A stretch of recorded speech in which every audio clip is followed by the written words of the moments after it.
Hello friends, ഇന്ന് നമ്മൾ കാണാൻ പോകുന്നത് ദ ലാൻഡ് ഓഫ് വാരിയേഴ്സ് എന്ന സീരീസിന്റെ 26ാമത്തെ എപ്പിസോഡാണ്. ഇതിനു മുമ്പത്തെ ഭാഗങ്ങൾ കാണാത്തവർക്ക് വേണ്ടി പ്ലേലിസ്റ്റിന്റെ ലിങ്ക് ഡിസ്ക്രിപ്ഷനിൽ ഇട്ടിട്ടുണ്ട്. ആപ്പ് വഴിയും ഗെയിം വഴിയും നിങ്ങൾക്ക് യൂട്യൂബിൽ അപ്ലോഡ് ചെയ്യുന്ന വീഡിയോസ് ഒരുപാട് നേരത്തെ കാണുവാൻ സാധിക്കും. വേണമെങ്കിൽ നിങ്ങൾക്ക് വെബ്സൈറ്റിൽ നിന്ന് അത് ഡൗൺലോഡ് ചെയ്യാവുന്നതാണ്. വെബ്സൈറ്റിന്റെ ലിങ്ക് ഡിസ്ക്രിപ്ഷനിൽ ഇട്ടിട്ടുണ്ട്. കഴിഞ്ഞ എപ്പിസോഡിന്റെ അവസാനത്തിൽ നമ്മൾ കണ്ടത് മാഹോങ് ജുൻ ബായ്ചെങ്ങിന്റെ കൂടെ മത്സരിക്കുന്നതാണ്. എന്നാൽ ബായ്ചെങ് എത്രയൊക്കെ പരിശ്രമിച്ചിട്ടും മാഹോങ് ജുനിനെ പരാജയപ്പെടുത്താനായില്ല.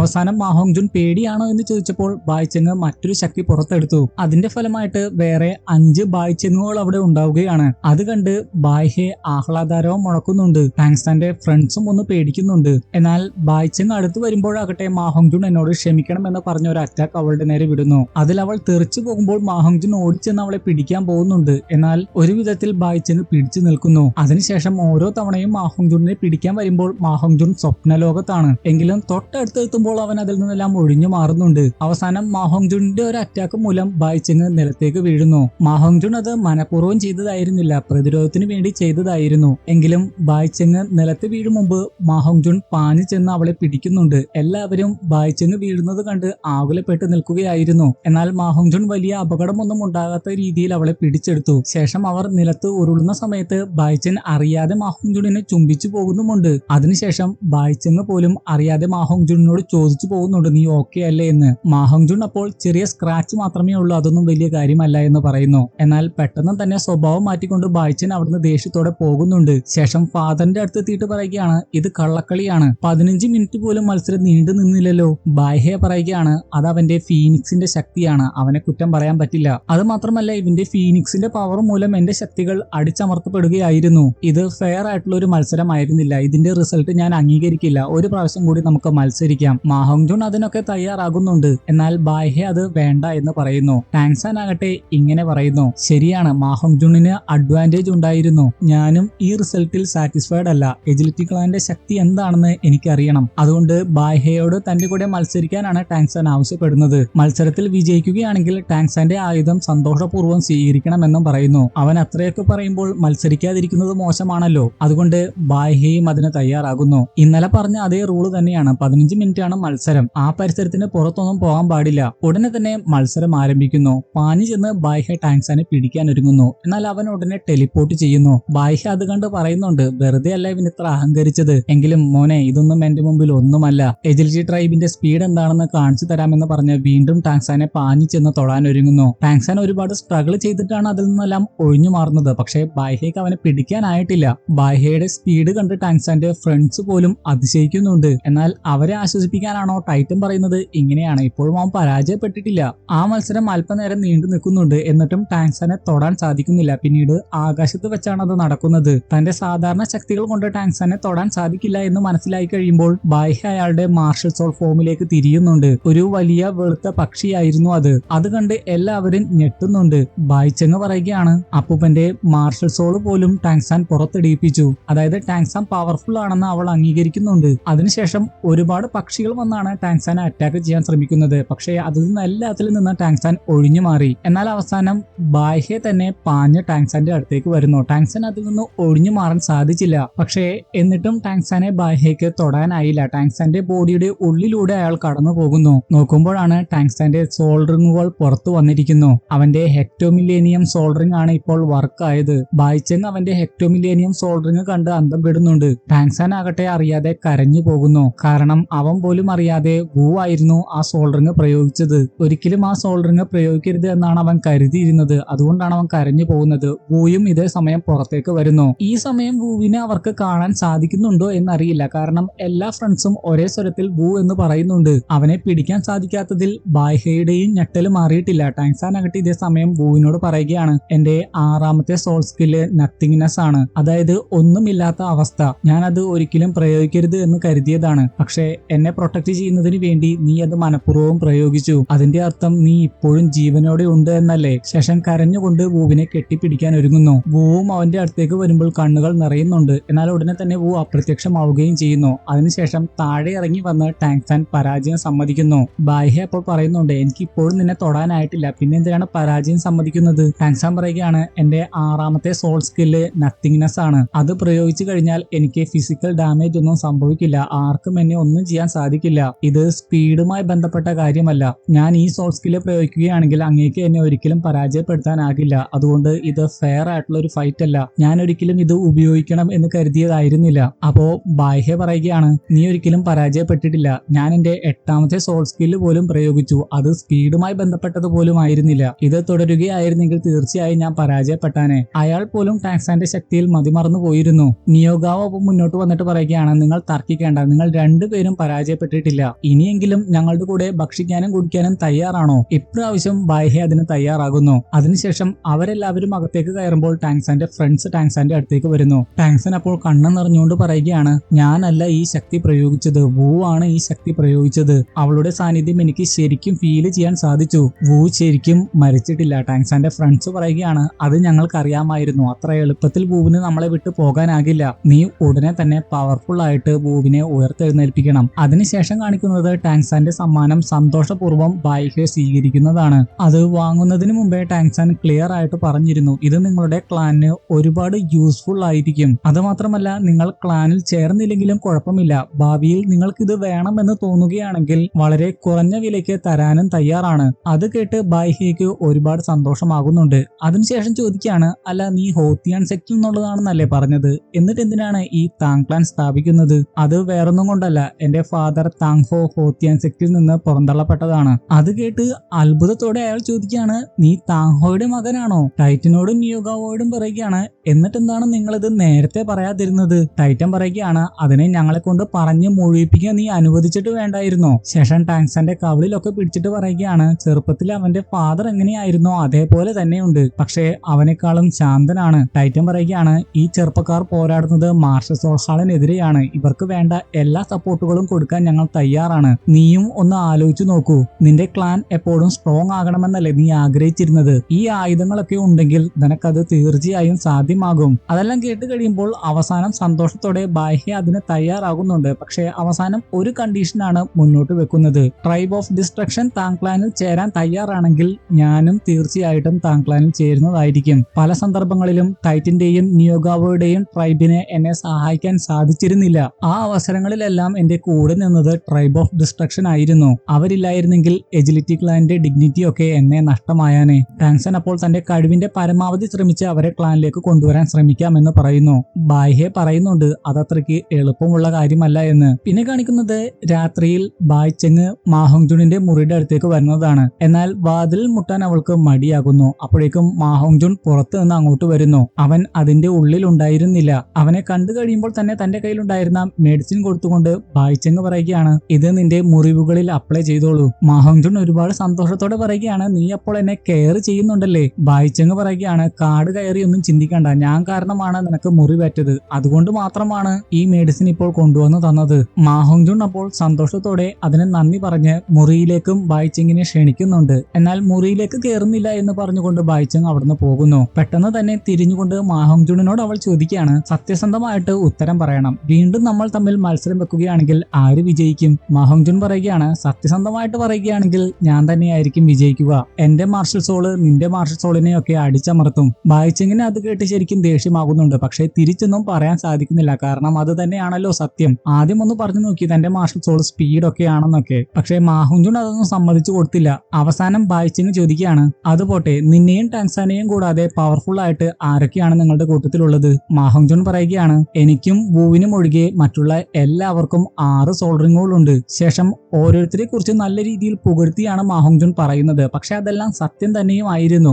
ആദ്യം റോങ്റോങ്ങിനെ കുറിച്ച് പുകഴ്ത്തി പറയുന്നു. റോങ്റോങ് അങ്ങനെ ഇരിക്കുകയാണെന്ന് കരുതണ്ട. അവളുടെ ക്ലാനിൽ ആർക്കും നേടാൻ സാധിക്കാത്ത കാര്യങ്ങളൊക്കെ അവൾ നേടിയെടുത്തിട്ടുണ്ട്. ശേഷം ഷോക്കിങ്ങിനെ കുറിച്ച് പറയുന്നു. എന്നാൽ അതെല്ലാം കേട്ട് കഴിയുമ്പോൾ ബായ്ചെങ്ങിന് ശരിക്കും ദേഷ്യമാണ് ഉണ്ടായത്. ഒരുപക്ഷെ അസൂയ കൊണ്ടായിരിക്കാം. ദേഷ്യത്തോടെ ബായ്ചെങ് അവിടുന്ന് പോകുന്നു. പിന്നെ കാണിക്കുന്നത് ഇക്കാര്യങ്ങളെല്ലാം ഹുലീന ബിബിഡോങ്ങിനോട് പറയുന്നതാണ്. ഹുലീന പറയുകയാണ്, എനിക്ക് തോന്നുന്നത് ടാങ്സാനെ ഹോത്തിയാൻ സെക്ടി അംഗീകരിച്ചു എന്നാണ്. അവൻ ഈ കോണ്ടിനെന്റിലുടനീളം നടന്നുകൊണ്ട് ആളുകളെ സംഘടിപ്പിക്കുന്നുണ്ട്. അവൻ മാർഷൽ സോൾഹാളിന് വലിയ വെല്ലുവിളിയായിരിക്കും. തിയാൻതുവോ സാമ്രാജ്യത്തിന്റെ സൈന്യത്തെയും ഇവനെയും ഒക്കെ തുടക്കത്തിലെ നുള്ളിക്കളയുന്നതാണ് നല്ലത്. എന്തിനെ ടാങ്സാനെ ജീവനോടെ വെക്കാൻ പോലും പാടില്ല എന്ന് ഹുലീന പറയുന്നുണ്ട്. ഹുലീന അങ്ങനെ സംസാരിക്കുന്നത് കാണുമ്പോൾ ബിബിഡോങ്ങിന് സന്തോഷമാകുന്നുണ്ട്. ടാങ്സാനോടുള്ള അവളുടെ അഫെക്ഷൻ ഒക്കെ മാറി എന്ന് കരുതുന്നു. ഹുലീന അതിനുശേഷം പറയുന്നുണ്ട്, ടാങ്സാനെ നേരിടാനുള്ള അവസരം തനിക്ക് തരണമെന്ന്. ബിബിഡോങ് പറയുകയാണ്, ടാങ്സാനയിൽ മുമ്പ് ഒരു തീരുമാനം എടുക്കേണ്ടത് തിയാൻതുവോ സാമ്രാജ്യത്തിന്റെ കാര്യത്തിലാണ്. പറയുകയാണ്, നിന്റെ മൈൻഡ് ഇങ്ങനെ മാറിയതിൽ ഞാൻ ഹാപ്പിയാണ്. എത്രമാത്രം ഒരാളെ ഫോക്കസ് ചെയ്യുന്നുവോ അത്രമാത്രം നിനക്ക് അയാളെ വിട്ടുകൊടുക്കാനാകില്ല.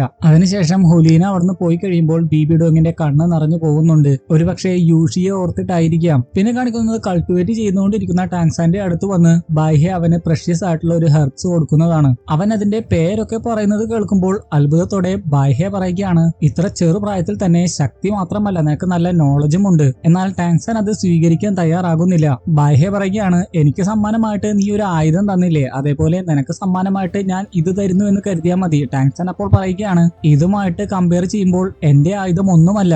ബാഹ്യ അപ്പോൾ പറയുകയാണ്, നീ നിന്റെ ഫാദറിനെ പോലെ എന്ത് വിനയത്തോടെയാണ് സംസാരിക്കുന്നത്. ഇത് നിന്റെ ഗ്രാൻഡ് അങ്കിൾ തരുന്ന ഒരു സമ്മാനമായിട്ട് കരുതിയാൽ മതി. ഗ്രാൻഡ് അങ്കിൾ എന്ന് കേട്ട് കഴിയുമ്പോൾ ടാങ്സാൻ മുട്ടുകുത്തി കരഞ്ഞു പോകുന്നുണ്ട്. അയാൾ അപ്പോൾ ചോദിക്കുകയാണ്, അപ്പോൾ ഞാൻ നിന്റെ ഗ്രാൻഡ് അങ്കിൾ ആണെന്നുള്ള കാര്യം നിനക്ക് അറിയാമല്ലേ? ടാങ്സാൻ പറയുകയാണ്, എനിക്കെല്ലാം അറിയാമായിരുന്നു. എന്റെ ആന്റി അതെല്ലാം പറഞ്ഞിരുന്നു. പക്ഷേ ഞാൻ ആരാണെന്നുള്ള കാര്യം അങ്ങയോട് പറയരുത് എന്നാണ് ആന്റി പറഞ്ഞത്. എന്നെ ഒരു പക്ഷേ മനസ്സിലായില്ല എന്നും വരാമെന്ന് പറഞ്ഞു. അപ്പോൾ അല്പം വിഷമത്തോടെ അവനെ പിടിച്ചെഴുന്നേൽപ്പിച്ചുകൊണ്ട് ബാഹ്യ പറയുകയാണ്, അവൾ ബുദ്ധിമതി തന്നെയാണ്. പക്ഷേ അവർക്ക് ആർക്കും അറിയില്ല. എനിക്ക് നിന്റെ ഫാദറിനോട് ഒരു ദേഷ്യവും ഉണ്ടായിരുന്നില്ല. നിന്റെ ഫാദർ അങ്ങനെയൊക്കെ ചെയ്തതിന് അവന്റേതായിട്ടുള്ള കാരണങ്ങൾ ഉണ്ടായിരുന്നു. പക്ഷേ ഇത്രമാത്രം നല്ല രീതിയിൽ അവൻ നിന്നെ വളർത്തിക്കൊണ്ടുവന്നു എന്ന് അറിഞ്ഞു കഴിഞ്ഞപ്പോൾ എന്റെ സന്തോഷമുണ്ടല്ലോ, അത് വിവരിക്കാനാവാത്തതാണ്. അതെല്ലാം കേട്ട് ടാങ്സാന്റെ കണ്ണ് നിറഞ്ഞു പോകുന്നുണ്ട്. ബാഹ്യ പറയുകയാണ്, ഞാൻ നിന്നെ വിഷമിപ്പിക്കുന്ന എന്തെങ്കിലും പറഞ്ഞോ? ടാങ്സാൻ പറയുകയാണ്, ഒരിക്കലുമില്ല. ഒരു എൽഡേഴ്സും എന്റെ ഫാദറിനെ കുറിച്ച് നല്ലത് പറഞ്ഞിട്ടില്ല. എന്റെ ഫാദറിന്റെ തെറ്റുകളെ കുറിച്ച് പശ്ചാത്തപിക്കണമെന്ന് മാത്രമേ എല്ലാവരും പറഞ്ഞിരുന്നുള്ളൂ. ടൈറ്റൻ എന്നെ ഫോളോ ചെയ്തത് ഫാദറിനോട് വിശ്വസ്തനായതുകൊണ്ടാണ്. നിയോഗാവോ താങ്ക്ലാനെ ഫോളോ ചെയ്യുന്നത് മാർഷൽ സോൾ ഹാളിനോടുള്ള ഞങ്ങളുടെ അപ്രോച്ച് കാരണമാണ്. ഗ്രാൻഡ് അങ്കിളായ അങ്ങയെ നോക്കുകയാണെങ്കിൽ അങ്ങ് എന്റെ ഫാമിലിയാണ്. ബാഹ്യ സന്തോഷത്തോടെ പറയുകയാണ്, നീ എന്നെ ഗ്രാൻഡ് അങ്കിൾ എന്ന് വിളിച്ചില്ലേ, നിന്റെ ഫാമിലി ആയിട്ട് അംഗീകരിച്ചില്ലേ, അതുകൊണ്ട് വളരെ പ്രഷ്യസ് ആയിട്ടുള്ള ഈ ഹെർബും നീ സ്വീകരിക്കണം. ട്രൈബ് ഓഫ് ഡിസ്ട്രക്ഷന്റെ നേതാവ് നാളെ ഇങ്ങോട്ട് വരും. അവനെ വീഴ്ത്താൻ ഇതല്ലാതെ വേറൊരു മാർഗവും കാണുന്നില്ല. ട്രൈബ് ഓഫ് ഡിസ്ട്രക്ഷന്റെ നേതാവായിട്ടുള്ള വ്യക്തിയുടെ പേര് ഇതേ സമയം പറയുന്നുണ്ട്. യാങ് വുഡി എന്നാണ് അയാളുടെ പേര്. അയാൾക്ക് ഇങ്ങനത്തെ ഹെർബ്സ് എന്നൊക്കെ പറഞ്ഞാൽ ജീവനാണ്. ബാഹ്യ മറ്റൊരു കാര്യം കൂടി പറയുന്നുണ്ട്, മെഡിസിൻസ് എന്നാൽ അവന് ജീവനാണ്. മെഡിസിൻസ് ഉണ്ടാക്കുന്നതിന് വേണ്ടി ഭക്ഷണവും ഉറക്കവും പോലും അവൻ കളയാറുണ്ട്. അതുകൊണ്ടാണ് ഈ ഹെർബ്സ് ഉപയോഗിച്ച് അവനെ നമ്മുടെ വശത്താക്കാൻ ഞാൻ പറഞ്ഞത്. ഒരു പക്ഷേ ബെങ്ങിന് വേണ്ട ആന്റിഡോട്ട് അയാളെ ഉപയോഗിച്ച് ഉണ്ടാക്കാൻ സാധിക്കും. ടാങ്സാൻ ഒരു പക്ഷെ അതിനെക്കുറിച്ചായിരിക്കും ഇപ്പോൾ ചിന്തിച്ചിട്ടുണ്ടാവുക.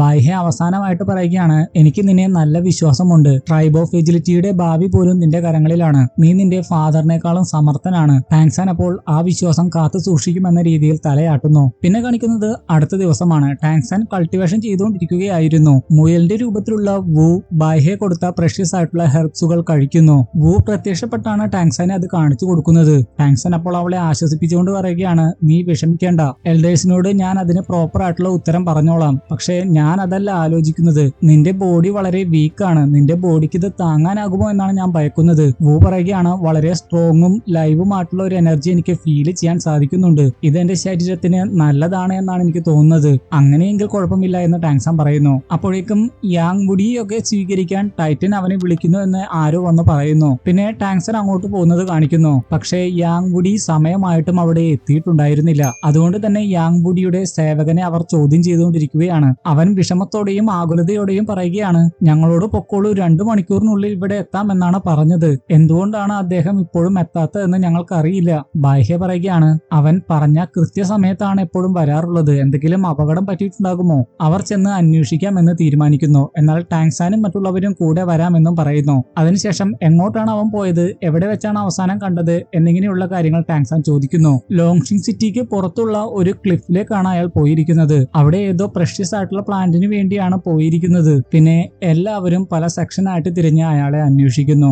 റോങ് റോങ്ങും മുബായും ഷൂക്കിങ്ങും ഒരു ഗ്രൂപ്പായിട്ടായിരുന്നു. റോങ് റോങ് പറയുകയാണ്, മാഹോങ്ജുൻ ഇവിടെ ഉണ്ടായിരുന്നെങ്കിൽ ഓസ്കാറിന്റെ കൂടെ പറന്നു നടന്ന് എല്ലാ സ്ഥലങ്ങളിലും പെട്ടെന്ന് അന്വേഷിക്കാമായിരുന്നു. മുബായ് പറയുകയാണ്, അവനിപ്പോൾ ബായ്ചെങ്ങിന്റെ കൂടെ ചേർന്ന് യാങ് വുഡിക്ക് വേണ്ടിയുള്ള ഭക്ഷണം ഉണ്ടാക്കുകയായിരിക്കും. വെറുതെ എന്തിനാണ് അവന്റെ നല്ല നിമിഷങ്ങൾ നമ്മൾ നശിപ്പിക്കുന്നത്? റോങ് റോങ് പറയുകയാണ്, അതെ അതവൻ നല്ലവണ്ണം യൂസ് ചെയ്താൽ മതിയായിരുന്നു. ടാങ്സാനും ഓസ്കാറും ആകട്ടെ വായുവിലൂടെ പറന്നാണ് അന്വേഷിക്കുന്നത്. അവസാനം ടാങ്സാൻ തന്നെ ഒരാളെ കാണുന്നു. അയാളുടെ കുറച്ച് അകലെ നിന്നുകൊണ്ട് നിങ്ങളാണോ യാങ് വുഡി എന്ന് ടാങ്സാൻ ചോദിക്കുന്നു. ഉടനെ തന്നെ അവരുടെ നേരെ ഒരു അറ്റാക്ക് വിടുകയാണ്. അവർ അതിൽ നിന്ന് ഒഴിഞ്ഞു മാറുന്നുണ്ട്. അതിനുശേഷം നിങ്ങൾ ആരാണ് എന്ന് ചോദിക്കുന്നു. ടാങ്സാൻ അപ്പോൾ നിയോഗാവോ നിങ്ങളെ കുറിച്ച് ഓർത്ത് ആകുലപ്പെടുന്നുണ്ട്. അതുകൊണ്ട് നിങ്ങളെ അന്വേഷിച്ചാണ് ഞങ്ങൾ വന്നതെന്ന് പറയുന്നു. യാങ് വുഡി പറയുകയാണ്, എന്റെ അടുത്തേക്ക് വന്ന് എന്റെ ഹെർബിനെ ശല്യം ചെയ്യരുത്. അത് പൂക്കാൻ പോവുകയാണ്. ടാങ്സാൻ അപ്പോൾ ഓസ്കാറിനോട് അങ്ങോട്ട് വരരുത് എന്ന് പറഞ്ഞുകൊണ്ട് ടാങ്സാൻ മാത്രം അയാളുടെ അടുത്തേക്ക് വരുന്നു. എന്നിട്ട് ആ പൂവിനെ കുറിച്ച് വിശദീകരിച്ച് പറയുന്നു. ടാങ്സാൻ നല്ല നോളജ് ആണല്ലോ, അത് പൂത്തു കഴിഞ്ഞാൽ മാത്രമേ മെഡിസിൻസ് ഉണ്ടാക്കാൻ ഉപയോഗിക്കാൻ സാധിക്കുകയുള്ളൂ. ടാങ്സാൻ അപ്പോൾ താനൊന്ന് അതിന് ട്രൈ ചെയ്യട്ടെ എന്ന് പറയുന്നു. കാരണം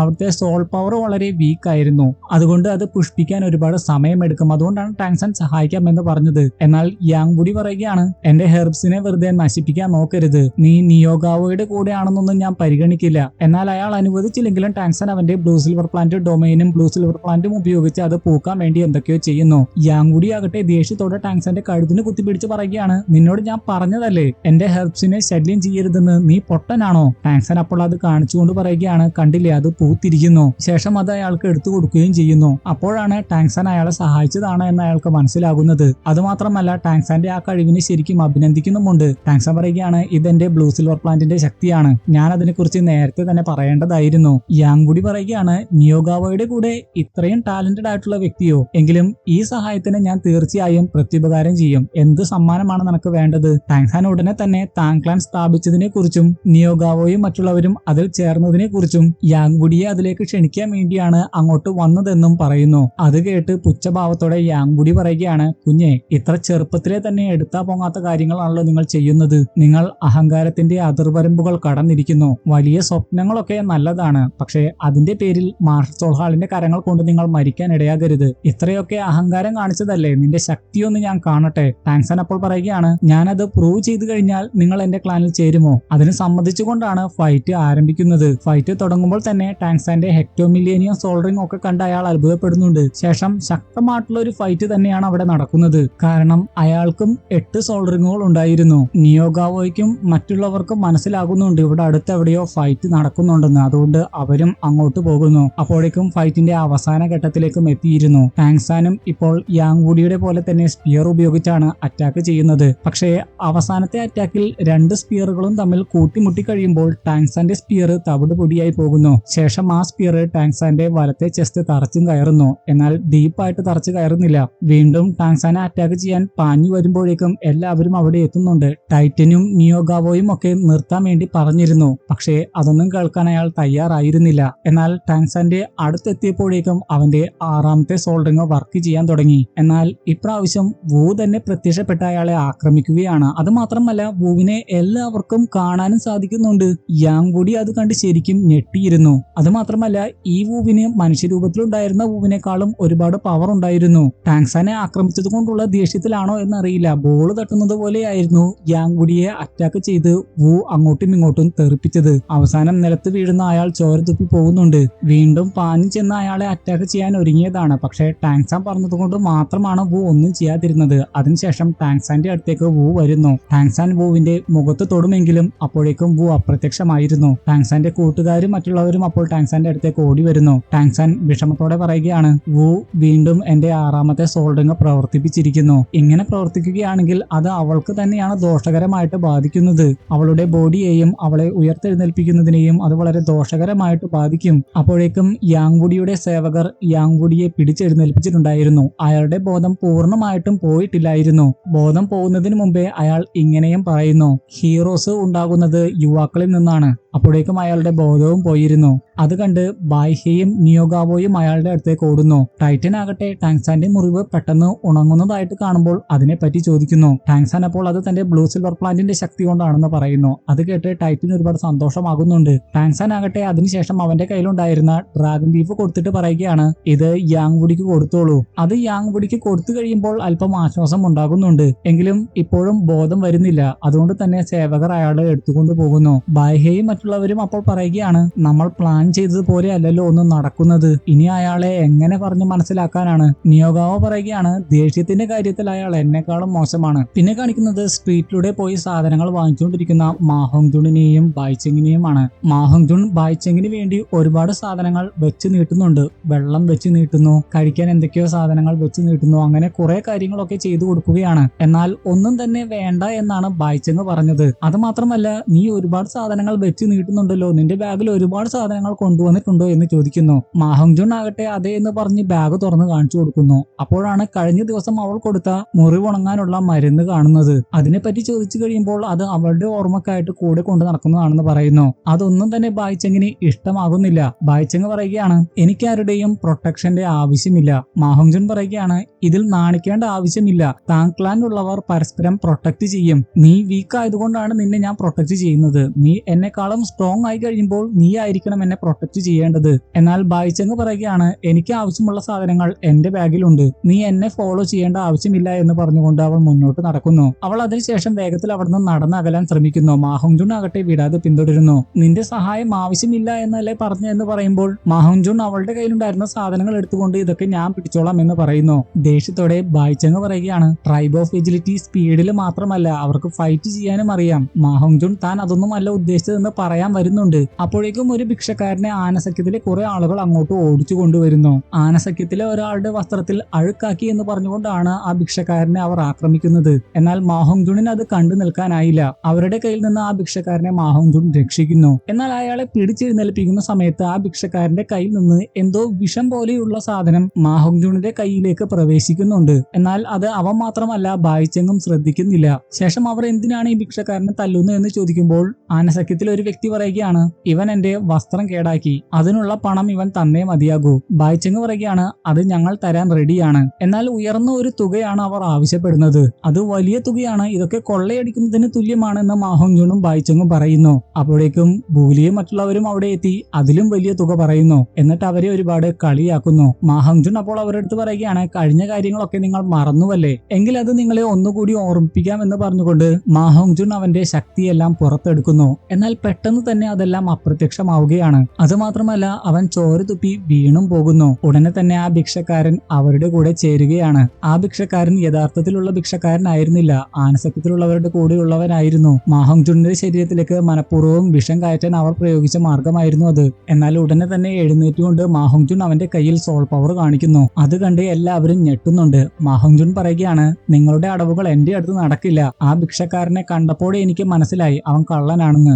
എന്റെ കയ്യിലാകട്ടെ അതിനുള്ള ആന്റിഡോട്ടും ഉണ്ടായിരുന്നു. വെറുതെ പ്രശ്നത്തിന് നിൽക്കാതെ പോകാൻ നോക്കൂ. മാഹോങ്ജുൺ അതിനുശേഷം അവരെ അറ്റാക്ക് ഒന്നും ചെയ്യാൻ നിന്നില്ല. ബായിച്ചെങ്ങിനെയും വിളിച്ചുകൊണ്ട് അവിടുന്ന് പോവുകയാണ്. അവർക്കാകട്ടെ മാഹോങ്ജുണിനെ നല്ല പേടിയുള്ളത് കൊണ്ടും ഒന്നും ചെയ്യാൻ നിന്നില്ല. എന്നാൽ അവൻ പോയി കഴിയുമ്പോഴാണ് ബൂലി അവൻ തുപ്പിയ ചോര പരിശോധിച്ചു നോക്കുന്നത്. അതിൽ നിന്ന് അവർക്ക് മനസ്സിലാകുന്നു മാഹോങ്ജുൺ അവരെ പറ്റിച്ചതാണെന്ന്. എന്തായാലും അവൻ അധികം ദൂരെ പോയിട്ടുണ്ടാകില്ല. അവനെ പോയി പിടിക്കാൻ ബൂലി ഉത്തരവിടുന്നു. ബൂലി ഒരു ക്ലെവർ ആയിട്ടുള്ള വ്യക്തി തന്നെയാണ്, പക്ഷേ വക്രബുദ്ധിയാണെന്ന് മാത്രം. അതുപയോഗിച്ച് ഒരുപാട് പണമൊക്കെ അവൻ ഉണ്ടാക്കിയിട്ടുമുണ്ട്. മാഹോങ്ജുണും ബായിച്ചെങ്ങും ആകട്ടെ മറ്റൊരു സ്ഥലത്ത് എത്തിക്കഴിയുമ്പോൾ മാഹോങ്ജുൺ തുടർച്ചയായിട്ട് ചോര തുപ്പിക്കൊണ്ടിരിക്കുകയാണ്. ബായിച്ചെങ് അപ്പോൾ ആന്റിഡോട്ട് കഴിക്കാൻ പറയുന്നുണ്ട്. മാഹോങ്ജുൺ അപ്പോൾ പറയുന്നുണ്ട്, എന്റെ കയ്യിൽ ശരിക്കും ആന്റിഡോട്ട് ഒന്നും ഇല്ലായിരുന്നു, അവരിൽ നിന്ന് രക്ഷപ്പെടാനുള്ള ഒരു ട്രിക്ക് മാത്രമായിരുന്നു അത്. ശേഷം തൊട്ടടുത്തുണ്ടായിരുന്ന ഒരു കാട്ടിൽ പോയാണ് അവർ ഒളിച്ചു നിൽക്കുന്നത്. ബായിച്ചെങ് അപ്പോൾ മാഹോങ്ജുണിനോട് നന്ദി പറയുകയാണ്. മാഹോങ്ജുൺ ഇല്ലായിരുന്നെങ്കിൽ ആ ഭിക്ഷക്കാരനെ സഹായിക്കാൻ പോകുന്നത് ബായിച്ചെങ് ആയിരുന്നു. അങ്ങനെയെങ്കിൽ അവളുടെ ശരീരത്തിലായിരിക്കും വിഷം പ്രവേശിക്കുക. മാഹോങ്ജുൺ പറയുകയാണ്, അതൊന്നും കുഴപ്പമില്ല, ഇങ്ങനെ ചെയ്തതുകൊണ്ട് നിന്റെ അടുത്ത് ഇങ്ങനെ ഇരിക്കാൻ സാധിച്ചില്ലേ. അപ്പോഴേക്കും ബൂലിയും മറ്റുള്ളവരും അവിടെ എത്തുന്നുണ്ട്. ബൂലി അവന്റെ ആളുകളെ സ്പ്ലിറ്റ് ചെയ്ത് പല സ്ഥലങ്ങളിലേക്കും അന്വേഷിക്കാൻ വിടുന്നു. അതിനുശേഷമായിരുന്നു മാഹോങ്ജുണിന്റെ ബ്ലഡ് അവിടെ കാണുന്നത്. അത് അവർ വായിൽ വെച്ച് ടെസ്റ്റ് ചെയ്യുന്നു. അതുവഴി അവർ ആ പരിസരത്ത് തന്നെ ഉണ്ട് എന്ന് അവർക്ക് മനസ്സിലാകുന്നു. മാഹോങ്ജുൺ ആകട്ടെ വേറെ നിവൃത്തിയില്ലാതെ അവരെ നേരിടാൻ പോകുന്നു. ബായിച്ചെങ് വേണ്ട എന്ന് പറഞ്ഞെങ്കിലും അവനത് കേൾക്കാൻ തയ്യാറായില്ല. മാഹോങ്ജുൺ അങ്ങനെ ധൈര്യത്തോടെ വരുന്നത് കാണുമ്പോൾ ബൂലിക്ക് ശരിക്കും പേടിയാകുന്നുണ്ട്. എങ്കിലും ശരിക്കും അവന്റെ ശരീരത്തിന്റെ ഉള്ളിൽ വിഷം പ്രവേശിച്ചിട്ടുണ്ട് എന്ന് അവർക്കറിയാം. അതുകൊണ്ട് തന്നെ അവർ പറയുകയാണ്, നിനക്ക് വേണ്ടി പ്രത്യേകം തയ്യാറാക്കിയ ട്രാപ്പായിരുന്നു ഇത്, നിന്നെ ഒരു പാഠം പഠിപ്പിക്കണം എന്ന ഉദ്ദേശത്തോടു കൂടി തന്നെ. ശേഷം അവരുടെ ശക്തികൾ മാഹോങ്ജുണിന്റെ നേരെ പ്രയോഗിക്കുന്നു. മാഹോങ്ജുൺ ആകട്ടെ അവന്റെ അവസാന ശക്തിയും എടുത്ത് പ്രതിരോധിച്ച് നിൽക്കുന്നു. അതിന്റെ ഫലമായിട്ട് അവരെയും ഇടിച്ചു തെറിപ്പിക്കാൻ സാധിക്കുന്നുണ്ട്. പക്ഷെ വലിയ രീതിയിലുള്ള പരിക്കുകളൊന്നും അവർക്ക് ഏൽപ്പിക്കാൻ സാധിക്കുന്നില്ല. മാഹോങ്ജുൺ ആകട്ടെ ശരിക്കും തളർന്നു പോയി വീഴുന്നു. ബായിച്ചെങ് അപ്പോൾ ഓടി വന്ന് മാഹോങ്ജുണിനെ രക്ഷിക്കുന്നുണ്ട്. മാഹോങ്ജുൺ പറയുകയാണ്, നീ എന്നെ രക്ഷിക്കാതെ ഓടി രക്ഷപ്പെടാൻ നോക്കൂ. എജിലിറ്റി ട്രൈബിലുള്ളവർ കൂടെയുള്ള കമ്പാനിയൻസിനെ ഒന്നും അങ്ങനെ ഉപേക്ഷിച്ച് പോകാറില്ല. മാഹോങ്ജുൺ എത്രയൊക്കെ പറഞ്ഞിട്ടും ഒരു കാര്യവും ഉണ്ടായില്ല. ബൂലിയുടെ കൂടെ ഉണ്ടായിരുന്ന വ്യക്തിയാകട്ടെ അപ്പോഴേക്കും എഴുന്നേറ്റ് ഒരു അറ്റാക്ക് അവരുടെ നേരെ വിടുന്നു. മാഹോങ്ജുണിനൊന്നും ഒട്ടും ശക്തിയില്ലാതിരുന്നത് കൊണ്ട് തന്നെ ഒന്നും ചെയ്യാൻ സാധിച്ചില്ല. ആക്രമണമേറ്റ് അവർ തെറിച്ചു വീഴുന്നു. ബായിച്ചെങ്ങിന്റെ ബോധം അപ്പോഴേ പോകുന്നുണ്ട്. മാഹോങ്ജുൺ ബായിച്ചെങ്ങിന്റെ പേര് ഉച്ചത്തിൽ വിളിക്കുന്നു. ഇതോടെ ഈ എപ്പിസോഡും ഇവിടെ കഴിഞ്ഞിരിക്കുകയാണ്. ഇന്നത്തെ വീഡിയോ ഇഷ്ടപ്പെട്ടെങ്കിൽ തീർച്ചയായും ലൈക്ക് ചെയ്യാൻ മറക്കരുത്. അടുത്ത വീഡിയോ നമ്മൾ ഉടനെ തന്നെ കാണും. അതുവരെ ഗുഡ് ബൈ.